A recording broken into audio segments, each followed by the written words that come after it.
Hello, everybody, and welcome to the April 25th Committee of the Whole meeting on the unceded territories of the Squamish Nation. I am Councillor Lauren Greenlaw, acting as chair. Please be advised that this council meeting is being live streamed, recorded, and will be available to the public to view on the District of Squamish website following the meeting. If you have any concerns, please notify the corporate officer present at the meeting. Can I have an adoption of the agenda? Moved by Councillor French, seconded by Mayor Herford. All in favor? All right. Our first item is the annual update from the Royal Canadian Mounted Police. With that, I will turn it over to Inspector Dykstra, Staff Sergeant Bradley, and Staff Sergeant Bradley. Thank you. Good. Thank you very much, Your Worship, members of council. Thanks for having us again this year. You're mostly going to be hearing from Staff Sergeant Bradley today. He's got a great presentation in relation to the year in review, which is what we're here to talk about. Going to have a bit of a discussion about all the wonderful things that our team here in Squamish did over the year 2022. And at the very end, we'll talk a little bit about where we're going into 2023 and 24 and beyond. Yeah, next slide, please.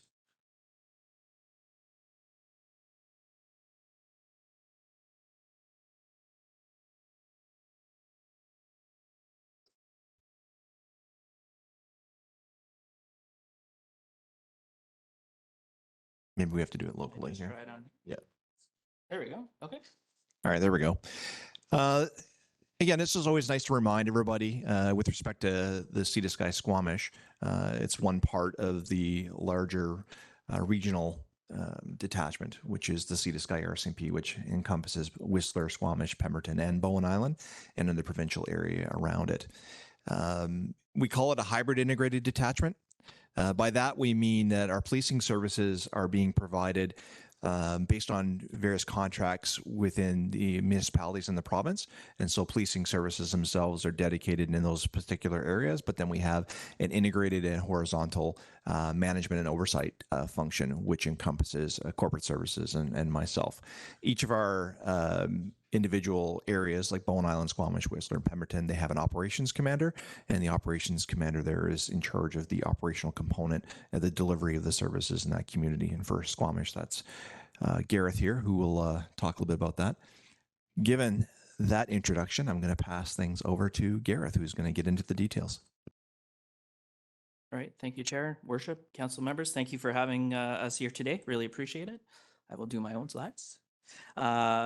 Just wanted to introduce you to part of your Squamish team here, RCMP. We were hosted by the West Coast Railway Museum. Was gracious enough to let us take some RCMP 150 photos. This year we turned 150 years old, so wanted to celebrate that. Whistler did something similar for Canada 150 up in the suspension bridge across up in Whistler there. So I wanted to do something with the local iconic Royal Hudson. I remember this coming into downtown, steaming away, eating my big scoop ice cream when I was a little boy. So it was one of my dreams to get a photo like this done. So yeah, it was a great day for everybody actually. So I really appreciate that. Just about the leadership team here in Squamish, we have obviously our officer in charge, Inspector Dykstra, who oversees the entire Sea to Sky. Myself, as your operations commander, I have a operations NCO, Sergeant Pollock, and we have NCO in charge of our serious crime team, General Investigation Services, Sergeant Jeff Shore. Do you want to talk about the integrated positions, or? Yeah, this just kind of speaks back to the idea of being a hybrid integrated detachment. So in this case here, we have some integrated positions. These are the ones that serve the entire Sea to Sky. Myself, a corporate services manager, but then the GIS team, which is funded by the province, but also funded through District of Squamish and the Resort Municipality of Whistler, various members. And they provide a more serious crime type investigative service, which covers the entire area. And then the other positions in black there, those ones are the Squamish specific positions, which are directly dedicated to providing the service, or at least supervising it, and also the operations support piece.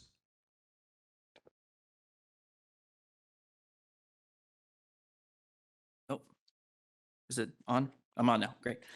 Just to show the operational structure of the detachment and our watch strength and our community response units, and then our administrative supervisor that oversees the municipal employees and our serious crime team. So that's your entire Squamish team on one page.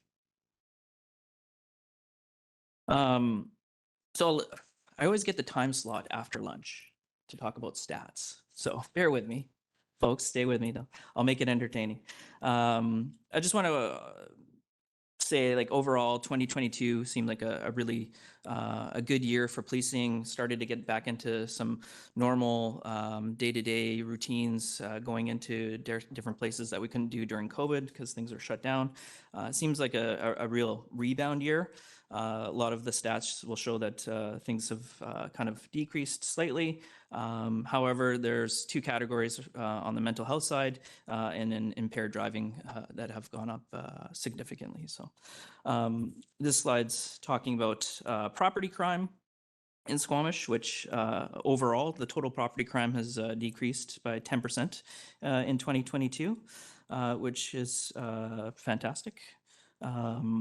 There's a couple increases in some mischiefs, and I think later in the year, I think it was brought up at one of the meetings here that some of the we noticed that the graffiti in town has just started to increase. So we're getting our community response unit looking into some of the graffiti that's going on. We did have an issue with that a few years ago where an individual was arrested and charged with some of the crimes there. So these things take time, so we'll let you know how that goes in a few months and see what we can do there. This slide's talking about violent crime. Violent crime is also down in the corridor by 12% overall. Our sexual assaults have dropped 15%. Domestic violence is also down 27%. And you can see the red numbers there are up significant, but we're talking about small pool of small sample size. So the numbers go up quite drastically when you're going from 1 to 7. So I'd like to, highlight the great work of our intimate partner violence unit. It used to be known as the DVU unit. So it's a single investigator to shepherd the sexual assaults and domestic violence investigations. This slide depicts Mental Health Act calls for Squamish in 2022. As you can see, there's a 7.5% increase to the total calls for mental health related files, almost one per year. And I just want to discuss that these are serious calls where somebody's threatening to harm themselves or a person in serious crisis, where we have to attend and assess the risk to that person. Obviously, we try to do referrals and partner with our Sea to Sky Community Services and Mental Health. Sorry. Excuse me, just a moment. Mayor Herford. Thank you. On this point, I was curious about some of the other statistics you had could be driven by mental health challenges and just how you classified this, and is it that in this column is that specific harm to themselves or other driven by that, or are you taking into account those other factors or the mental health factor, I guess, in those other statistics that you stated in your previous slides? You want to answer? Yes. Yes. These statistics here are contained when it says related files. Some of them are contained within other files that are indicated. So domestic violence files, or could be impaired files, could be assault files. This is just the number of files that had a mental health component related to it. But again, it's only being listed as a mental health if there is a serious component to that. So someone who's under mental distress or having a serious incident. So it might have come in as an assault file. It turns out actually it's a mental health related file. So we score it as maybe an assault, but it's actually mental health in nature. So these aren't separate compared to the other stats that are included. Yeah, we always have a primary analysis on a file, so that it's not duplicating stats. Yeah. Okay, just wanted to make that clear. Oh, sorry. There's another question from Councillor Pettengill. Yeah, thanks. Just on this Coroners Act, what sort of thing does that refer to? So Coroners Act investigations are sudden deaths. So we attended to 34 sudden death investigations. So on behalf of the coroner has jurisdiction over any death or suspicious death, and then we do an investigation alongside with them or for them in cases that they can't attend. Good. Okay. We'll go on to road safety. Sorry. This is another area, obviously, where we talk about collisions, anything from vehicle-related collisions, motor vehicle act damage, and I wanted to highlight here impaired driving. As you can see, overall collisions are down over from 2021 to 2022. However, our impaired driving numbers are up by 20% overall, and almost doubled for, you'll notice it says IRP there. It's the immediate roadside prohibitions. So if a person is tested roadside and they blow over a certain number, 0.8 on their little screening device, their vehicle will be impounded for 30 days. So that's through ICBC mechanisms. So you can see that's almost doubled this year.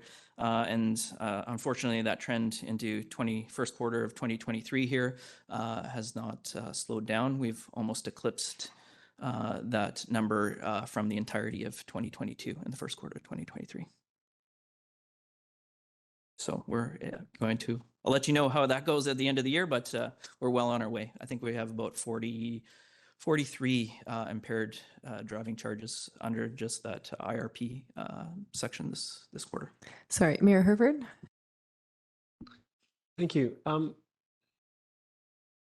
To compare so I can compare these and wrap my head around this. Has there been a change in the level of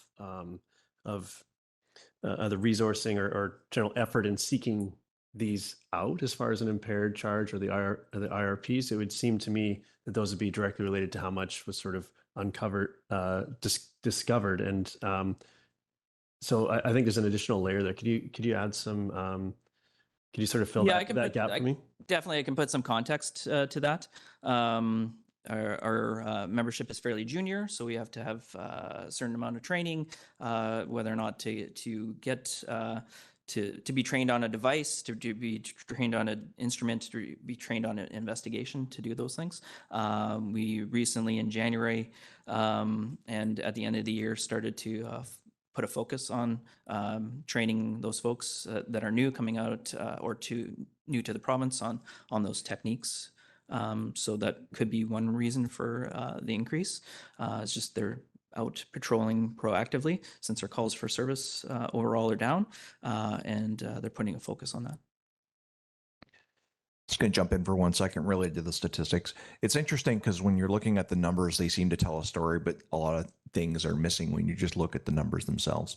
The question, what is the effect here, or what is causing the increase or the decrease, or where do we stand over a longer period of time?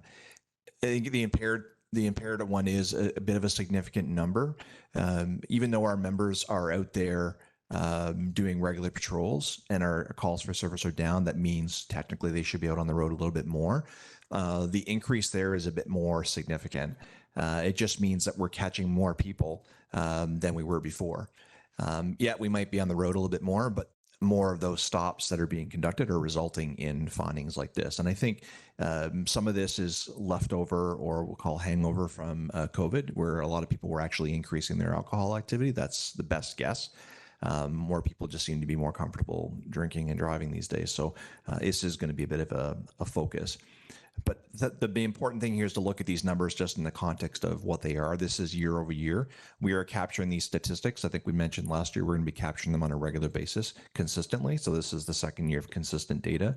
Next year, we'll see what it looks like. If you look at our overall numbers over a 5-year span from previous iterations of the data, while they're not exact, we're in the realm of the 5-year average for most of our things. So we haven't really gone up or down. We're kind of around where we would expect to be based on averages over the last 5. But some of them, like the impaireds, are actually quite higher. So for me, that's statistically significant.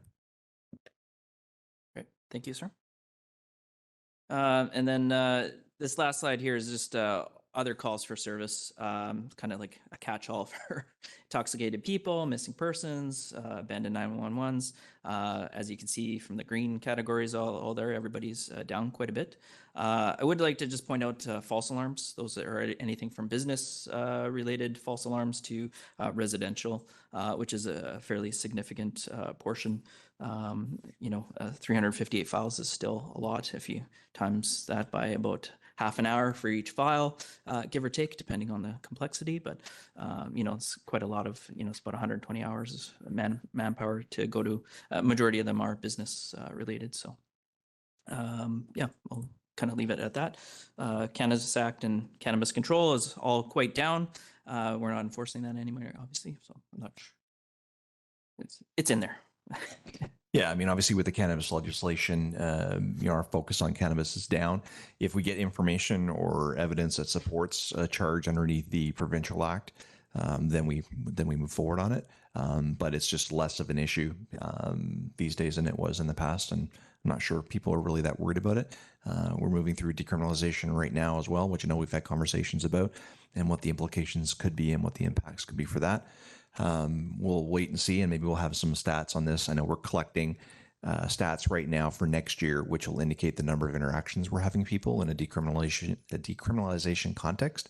So when we actually do connect with somebody and we hand out those cards that we're handing out when we see somebody with one of the decriminalized drugs, we're going to hopefully have some data for that as well. So. Great, thank you. And then stranded persons there, usually those are SAR-related calls. So take up a significant amount of time and resources to help folks off, mountain ledges and down from bike trails and things like that. Total calls for service here are down 11%. But we'll draw your eyes to the fact that relatively minor change, 1% in our priority 1 calls for service, which are generally lights and sirens, fairly serious level where we're going to an emergency call. So those numbers have remained the same given the 11% drop in calls for service.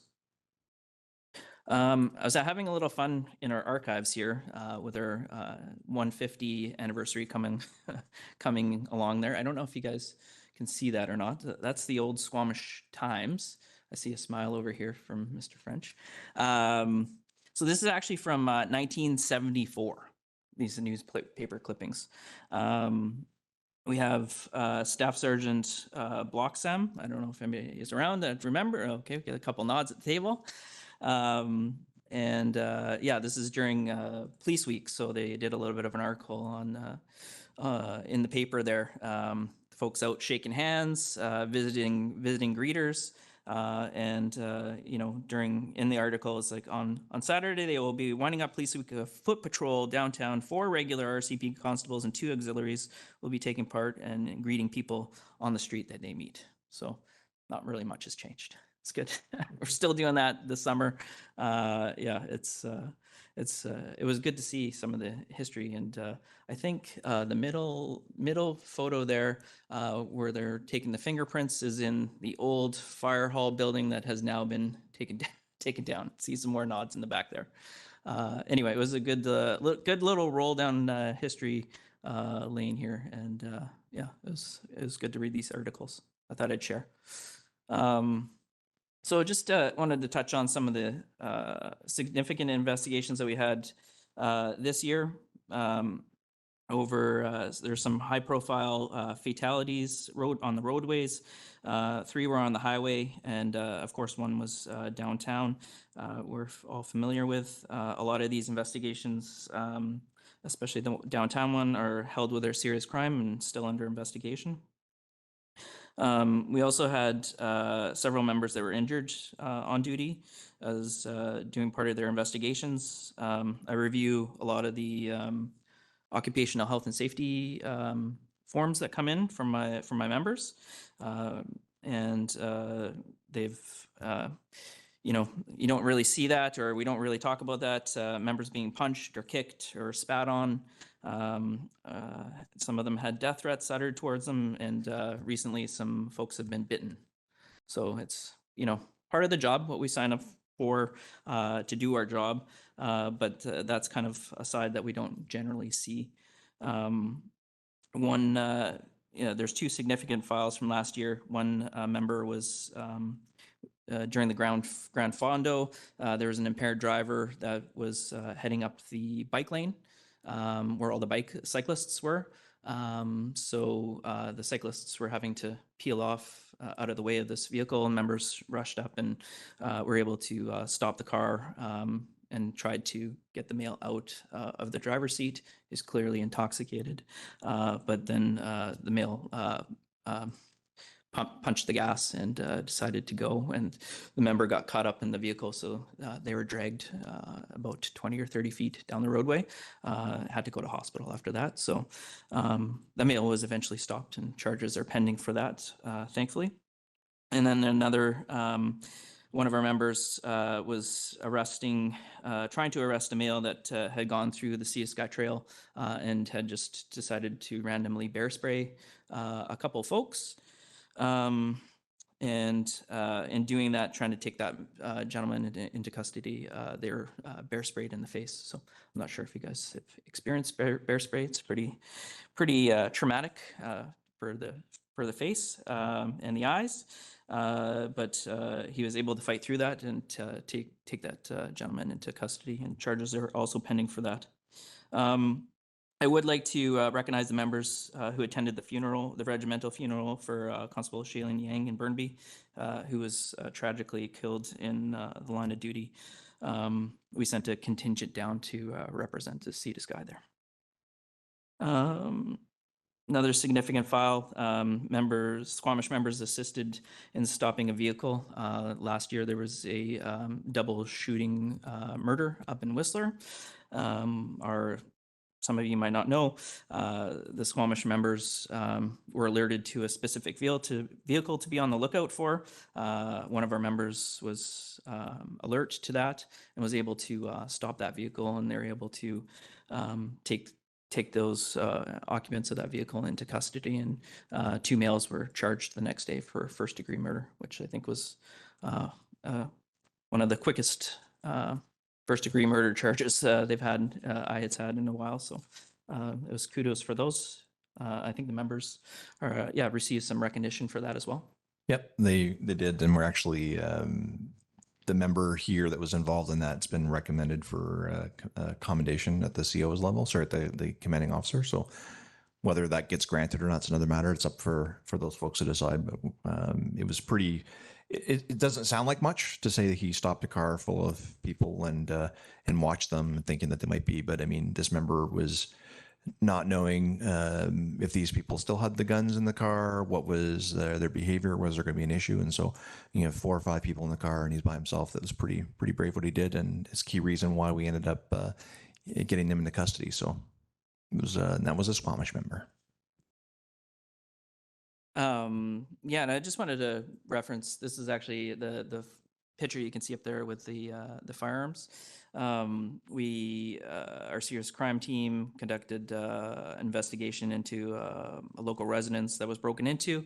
Individual was arrested and charged with various gun offenses. Had stolen these guns from the residence. Also, throughout the year, the serious crime team had been busy conducting, I think they conducted 3 public safety firearms warrants where further firearms were seized. I think in grand total from all 3 files, 66 firearms have been taken off the street. So, sorry, I thought, no question? Okay, no. Well, sorry, I looked like I had some of that there. Thumbs up. All good. So getting back to normal, getting back to what the fun stuff that we like to do and talk about. which is my passion because as you can see, I think I'm up there stealing the fire department's toy cashment from their truck. We attended many schools in 2022 to help kids learn about community and who is part of the community. Our first responder groups are. So we talked to the kids about how to call 911, how to help, drug safety awareness. We provided presentations on sextortion, bullying, healthy choices. We also attended Law 12 class, which is exciting. So a lot of kids the youth have questions about law in general, but also a lot are asking questions about law enforcement as a career choice, which is exciting. So we were happy to attend How Sound. In September, we also conducted an operation with bus safety. So we had members ride on the school buses because we were getting quite a few complaints from the bus drivers themselves when they were stopping and having the red flashing lights. Cars were going around. So we conducted a little bit of an operation on the bus. The kids were super excited and happy to have us on there. And we were able to issue quite a few tickets. Not quite a few, but several tickets for vehicles that were traveling around. So, and we did a news release on that. So that seemed to have quelled that behavior. We also attended a number of cultural events with Squamish Nation and IFNU, including putting new signage up at Quanquam or Defense Islands. And we also, again, paddled our canoe on September 30th for Truth and Reconciliation Day. And then, the last or a couple of pictures there. We partnered this year with Squamish Fire and Marine Star to host Cram the Cruiser in November. I don't actually have a dollar figure, but you can see it was thousands upon thousands of dollars. The community showed up and were great in donating toys and food to community Christmas care. So I think we filled the whole basement of one of the churches. So it was fantastic. Sorry, Mayor Herford has a question. Yeah, thank you. Just could you touch on the couple acronyms here? It's been great and acronym free for the most part, but some of our audience might not catch those. So there's just the two on this slide. Would be great.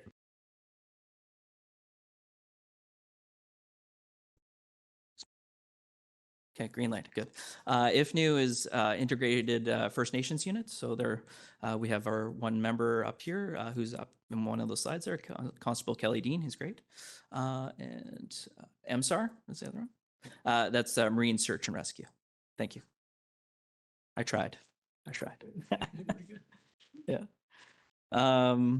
So this is a slide on our seasonal policing, which I just wanted to highlight. And obviously Squamish Fire Rescue there.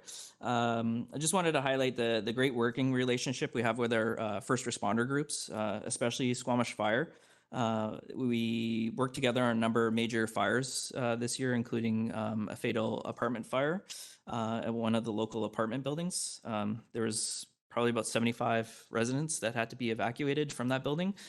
So we worked closely with them in trying to get belongings out with the fire and providing housing and shelter with some of the community services. And it was just a really organized, well done, and provided low impact to the folks that were displaced. I mean, in all, they got back into their building quite quickly. So, and then the other one was a major fire, total loss of an apartment building and a local staple business, the Wigan Pier, near and dear to my heart. It was my first job. I made the mushy peas and did the dishes. So it was sad to see that go. I have a lot of memories there. Also in the top picture there, seasonal policing, we had a lot of increased visitor population to our backcountry, including raves. Campers were handed a number of tickets under the Wildlife Act. As you can see, this photos, I actually took this photo in the Upper Squamish. Nobody's at that campsite. There's food everywhere. Folks were getting fines for that and asked to pack up their stuff and leave. We did partner with the NRO office last year, resulted in a seizure of generator and rave equipment from the Upper Squamish, which has drastically reduced the rate of the raves coming in. These are all being done on environmentally and culturally sensitive areas, right? So we try to keep on top of that stuff. Just like to touch on some of the things that we're working on throughout the year, kind of longer projects. A number of initiatives were started with Under One Roof and some of our partner agencies. Community table to assist, it's called the Situation Table. It's a community table to assist vulnerable folks in the community. And also we partnered with Vancouver Coastal Health. We're looking at setting up a pilot project called Car 99. It's where a mental health practitioner, nurse, and an RCMP officer will provide enhanced community care. Got a couple great additions this year in 2022. I know it looks odd that that's an addition, but our new front counter is now open, which is providing a good way of doing business. It's more streamlined, quicker turnaround times for criminal records checks, fingerprints, and bylaw services, just to name a few things. It's provided more space for our team. It looks more professional, and it's a great space to be in. So really appreciate the time and effort that was put into building that space. It's going to be it's going to have lasting effects down the line. And then we also have the implementation of our watch clerk positions to help assist our frontline members. Those folks have all been staffed as of, I believe, December of 2022 into now. All 4 positions are in place, and they're invaluable. Doing a lot of admin work on the fly, things processes that might be put off later down the line can actually get done in real time if the need requires, like statement transcription, so we can actually forward substantive files if there's like a breach of conditions along the way. It's providing an invaluable service. Sorry, do you want to add something? Yeah, just on that one there, it's hard to understate the impact that these 4 positions have had. In terms of not only just general support to the watches themselves, out doing policing, and the administrative side of things, it actually allows our members more time on the road. There are a lot of tasks that our members were doing, which are more administrative paperwork in nature. It allows them to be on the road more, or to spend more time on more sensitive or more complicated investigations. So it's we used to call a force multiplier. It's hard to sort of overstate just how valuable. So the support for this has been huge, and we really appreciate it. Really good. All right, looking forward to 2023. We did complete our town hall public series in the Sea Sky for all the detachments in March of this year. And we're also looking forward to the start of the situation table. All the training for that and grant funding has all been done. We're looking to start that fairly shortly. I do have a good update, hot off the press, for our Car 99 pilot project. We're actually starting that next week. So where a member will join up with a nurse practitioner, and we'll go out and do actually proactive follow-up and checkups. So I'm pretty excited about that. That's been a long time in the making. And then we also have development of neurodivergent training, working with youth that are on the spectrum in the Sea to Sky, and supervisor leadership development at the end of May. And then the new development of the new Sea to Sky regional strat plan, which was tied into the town halls there. And this was also taken on the Royal Hudson. It's a good photo. I'll turn it back over to the Inspector Dykstra to just provide some thoughts on this last slide here. All the good stuff has been spoken about, so we'll get back to strategic planning, which is a really exciting topic. No, the town halls were fabulous. We managed to have some really good conversations with people across the community. I know that we spoke with council as well, and we learned a lot about what the communities are looking for. in relation to policing services. And that's becoming and is a foundational piece to what we're doing with our strat plan. It's important to me, and it's important to us, and as we've mentioned throughout the process, is that we're trying to change the narrative. We want people to think of us as your RCMP, so the RCMP is your RCMP as opposed to just the RCMP. This is being reflected in the priorities that we're looking at as part of the strat plan, and that this process is expected to be completed with a strat plan for some time in June, which we'll then be able to share. I can hot off the press, so to speak. It's not finalized, but, as an example, because of the feedback that we receive from the communities, we have a draft mission, which basically is to deliver exceptional policing services that prioritizes the safety of our Sea to Sky communities while fostering a culture of inclusivity, trust, and accountability, valuing and embracing the diverse needs of our residents and visitors. That's kind of what our working mission is right now, which I think is great. It encompasses a lot of the components that we talked about. And then for our vision, this was put together for the most part by a group of members who've taken in all of the information from all of the town halls and other conversations and other data that we've collected. And this is truly kind of what we want to see ourselves as a police service within the Sea to Sky and within Squamish. We are a trusted police service deeply connected to the communities we serve. We are a model of excellence in policing, exhibiting the highest levels of professionalism, accountability, and compassion. We excel at fostering safe community spaces through partnerships and proactive policing practices. We are the standard to follow regarding fair and equitable policing practices that create a culture of respect and inclusivity where every individual is valued and treated with dignity. That's where we are going, and that's our vision, and that's what we're going to continue to work towards. We're going to be continuing to do policing services the way the police always have. We're going to investigate crime. We're going to answer calls for service. We're going to deal with issues as we need to. But as a service, we need to change the way we interact with people, and we need to change our focus. And again, with respect to the RCMP in Squamish, it is a community police service. It is a community policing team. And this particular team is led operationally by Staff Sergeant Bradley. I don't think the community realizes just how good they have it with him in charge of the operations. He's been here a while. He understands the community, but he's also deeply embedded. And this is where we're trying to get our teams towards as well in terms of what the focus and how they are working in the community. You couldn't have a better leader in the operational world here than Gareth here. So we're working away. We'll have a strat plan ready to go in June, and we'll be able to share that with everybody.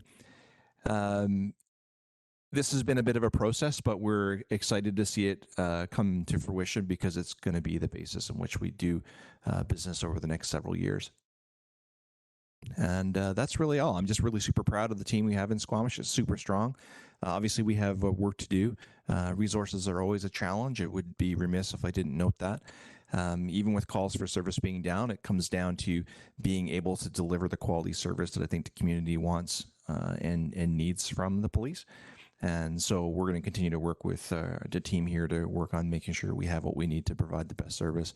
And finally, I'd be remiss without thanking the folks who support us, especially we have Linda and Megan who work with us quite directly on a number of different things, and we appreciate their support and advice and guidance. And we're happy to answer any questions. Thank you so much for that informative presentation. We really appreciate all the efforts that our RCMP have undertaken in the district just to keep people informed and the public as well. It's really interesting for me to see the breakdown of crimes that are happening that you don't necessarily hear or read about in the media. Especially if you're not actively looking at it. And on behalf of the municipality, I would like to thank you for working diligently, sometimes putting yourselves in harm's way in the name of keeping our community safe. And also for keeping our campgrounds nuisance spare free. That's appreciated as well. I'll open it up for questions. Councillor Stoner is first. Thank you through the chair. Thanks for being here in the fulsome presentation today. A few questions. The first is on the data sets, and you did mention kind of shifting the way that we've been collecting data. We have been getting these presentations or something similar to them for a few years though now. So I'm curious why we aren't seeing more than just the year over year comparison, and when we might be able to have like a longer term perspective. So the data that we were receiving before used to be collected out of the data analysis unit out of headquarters. And so it was based on statistics that were gathered from our current systems, but we didn't really have control over how that data was being presented to us. And so I wanted to make sure that we were collecting our own data from the prime, so the occurrence management system, so that we could do the comparisons on a year-over-year basis at a much more detailed level. And actually, we have those statistics this year over year, but we collect them on a monthly basis. So over time, we're going to be able to not only look at what our stats look like year over year, but from year over year, month to month as well, so we can kind of see what the trends are. The basic answer to that is we weren't able to get the data in a detailed way in a timely fashion. So we are now collecting that data monthly and putting it into a data set and collecting it. We can go back to previous years, but a lot of files do purge. So there are some criminal files that, or other investigation files that don't result in anything other than a complaint and don't go anywhere, and they get purged from the system based on the Privacy Act regulations. Some of them are gone in 2 years, some of them gone in 3 years. So if we can't really go back and get a full set of data going forward. So I know it sounds funny that in 2023, we're looking at 2 years worth of data. We do have data from the province of BC, which has the occurrences and criminal data. We can go StatsCan for years and years back. But this is the more detailed occurrence related data we want you to be aware of. And so this is something you're going to see every year going forward. So Thank you. And so just on that, I know a few years ago we did talk about doing some provincial advocacy to increase the data analyst capacity. And I'm just blanking on where that conversation landed. So is this an additional resource that is within the Squamish units per se, or is it something that is shared with the province? that particular data that we were collecting previously was through an analyst, which was sitting at the headquarters in Surrey. So it's a divisional resource that, a lower mainland district resource. We don't have a specific resource for ourselves. I know we talked about getting an analyst, still on the agenda of things that we'd like to do. We know we have, we just got to work on getting the commitment from all the partners and then moving that forward. That's an objective for this year. Great, thank you. So my other question, and probably kind of similar, I've been sitting at this table for 5 years and I'm still trying to figure out the breakdown of policing costs across the different players. So I'm wondering if you can speak a little bit more to seasonal policing and what our current level of effort is that is supported by the province, and yeah, what that gap might be. The gap, I believe, is significant. The exact amount, I can't say for sure. So when we look at Squamish as the number of members that are attached to the detachment, the majority of those members are municipal members, but I think it's 2 or 3. Three. We have 3 members that are provincially funded members. So that's the provincial contribution currently. We are in the middle still of doing our Sea to Sky review. It's completed, and there's some interesting data to that, which speaks to calls for service that are related to municipal versus provincial calls for service that we're still trying to assess. That would be a basis in which we would look for maybe some additional provincial members to support some of the activity like the seasonal policing in the outer areas. The seasonal policing budget that we get for Sea to Sky is quite small. I always forget the numbers. I think it's like 15 or 18,000. 18. See, Gareth knows. But that's split between the entire Sea to Sky. So that would, and I say the entire Sea to Sky, really, that's between Whistler and Squamish. That's not nearly sufficient to cover the amount of activity. And I think the data does show that on a larger scale, the municipality supplements the province a bit when it comes to the seasonal policing stuff. This is one of the priority areas we have to work on this year. Obviously, we'd like to consult with the province about maybe getting additional provincial policing members. I mean, we're looking at communities in the corridor as well that are currently served by that group of people that continue to grow as well. So there might be some additional issues that we need resolved there. I guess the bottom line answer is that I don't think that the amount that we have right now currently is sufficient, but we make do. including calling in overtime and charging those overtime against provincial collator where we need to. Thank you for that context. I did have 18,000 in my mind, and I was like, there's no way that my memory is serving me correctly.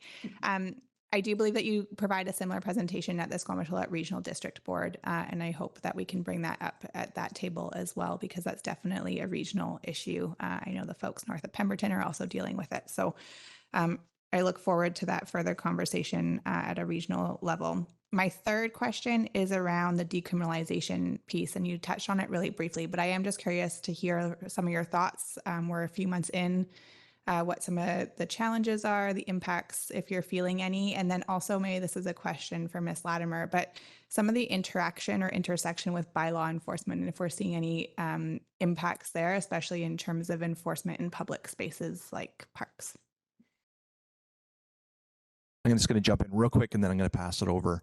You know, from my awareness so far in terms of the Sea to Sky corridor, I mean, we're still only a few months into decriminalization, so evaluating the impact and effect is it's kind of slow. We started in the wintertime. We're going to get into a busier season, so we'll see.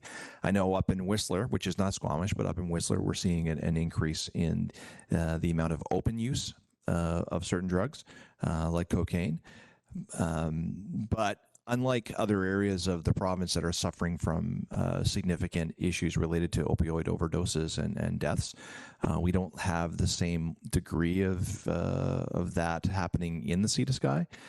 So decriminalization, which was targeted towards those kinds of things in the health side of things, we don't really have the same kind of impact. So it's more just about what are we seeing in the community. And I know what we're seeing in Whistler, but I haven't really noted any complaints or any real major issues related to decriminalization so far, but we're still young in the year. But I'll let Gareth speak to that a little bit more. You know, business as usual for us, right? Helping folks get the services they need. And, you know, off the top of my head, I think we've only been in that situation where we've had people as a guest in our facility and provided the cards maybe twice. So it's not a huge impact. Yeah. Thank you. I'm going to pass it on. Oh, sorry. Through the chair, I'll just add to that in terms of the intersect with bylaw. We haven't seen any files either on the bylaw side. I do know that at the provincial level, they are looking at, you know, passing a draft bylaw around this, but also investigating. There's a number of human rights considerations and challenges that may come out of this. So I think we're watching this space at this point. Thank you for that. Next up for questions is Councillor French, and I will also point out that we are currently 4 minutes over. Thanks, Chair. 4 minutes over. Okay. Well, I'll do my best to be concise with the questions. Thanks for the presentation, great information, and I'm particularly interested in learning a little bit more about the Car 99 pilot program and kind of what that looks like. So first question, are we talking about one person providing that mental health expertise, or is it 2? Is it 3? Is it a team? What's that look like? Yeah, it's a pilot. Obviously, we're going to pilot this for about a year. So we're going to make space several hours a week with a nurse practitioner to go with our community team. Corporal Langley in our community response unit, and we're going to pair that off with some members who have an interest in that week to week. So space will be allotted per week, and we'll join up and do some proactive outreach and connection with the community that needs some follow up. Right, you got ahead of one of my questions. I was going to ask how long the pilot project is, 12 months. So within a week, a typical week, are we looking at like 3 hours of time, 40 hours of time? What can you break that down a little bit beyond several?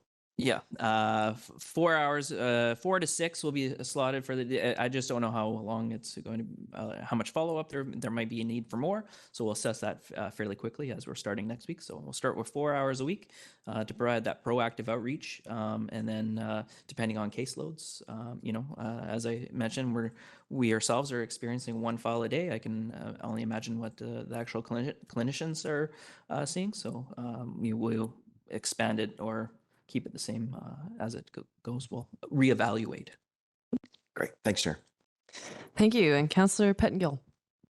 Yeah, thanks. And I just want to comment that I went on a ride along a couple weeks ago and was quite impressed by I would say the general focus on finding solutions to problems as sort of the first order of business with people. So was quite pleased to see that.